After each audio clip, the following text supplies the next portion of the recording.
বাংলাদেশ বনাম ওয়েস্ট ইন্ডিজের তৃতীয় ওয়ানডেতেও ডাক মেরে ফিরলেন লিটন দাস।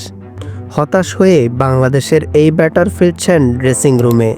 এটা অন্তত এই বছরে ওয়ানডে ফরম্যাটে বাংলাদেশের জন্য চেনা চিত্র।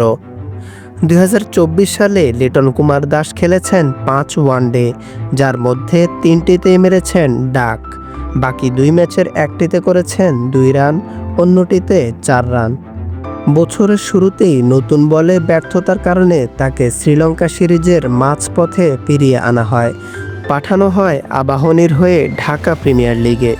সেখানেও লিটন খুব একটা ছন্দে ছিলেন না। ছন্দহীন সেই অবস্থাতেই শেষ করছেন বছরটা।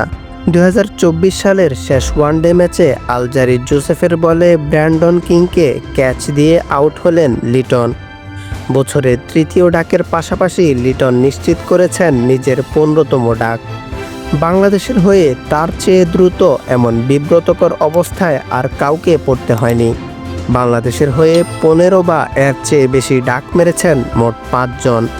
লিটন ছাড়া এই লিস্টে আছেন তামিম ইকবাল, মাশরাফি বিন মুর্তজা, মোহাম্মদ রফিক এবং হাবিবুল বাশার সুমন। তবে ওয়ানডেতে 15 ডাক হজম করতে মাশরাফি রফিকের চেয়েও কম সময় নিয়েছেন লিটন। লিটন দাস শেষ কবে 2 অঙ্কের ঘরে রান করেছিলেন? এমন প্রশ্নের উত্তরে আপনাকে ফিরে যেতে হবে 2023 সালের ডিসেম্বরে। 17ই ডিসেম্বর ডানেডিনে নিউজিল্যান্ডের বিপক্ষে করেছিলেন 22 রান, আর 50-র জন্য পেছাতে হবে আরও 2 মাস। 19শে অক্টোবর বিশ্বকাপে ভারতের বিপক্ষে করেছিলেন 66 রান আর সেঞ্চুরি। 2022 সালের 25শে ফেব্রুয়ারি আফগানিস্তানের বিপক্ষে শেষবার সেঞ্চুরি ছিল তার।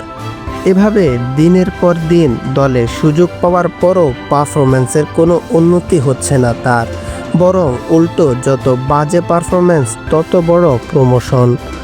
ওয়ানডের পর এবার টি-20-র অধিনায়ক হয়ে পারফরম্যান্সে কতটা উন্নতি করতে পারেন এখন সেটাই দেখার বিষয়। ক্রিকেটের সব খবরাখবর পেতে আমাদের চ্যানেলটি সাবস্ক্রাইব করুন। আপনার ভালো লাগা খারাপ লাগা আমাদের সাথে শেয়ার করতে অবশ্যই ভুলবেন না। আপনার গুরুত্বপূর্ণ ফিডব্যাক আমাদের পথ চলাকে সুগম করবে। ধন্যবাদ।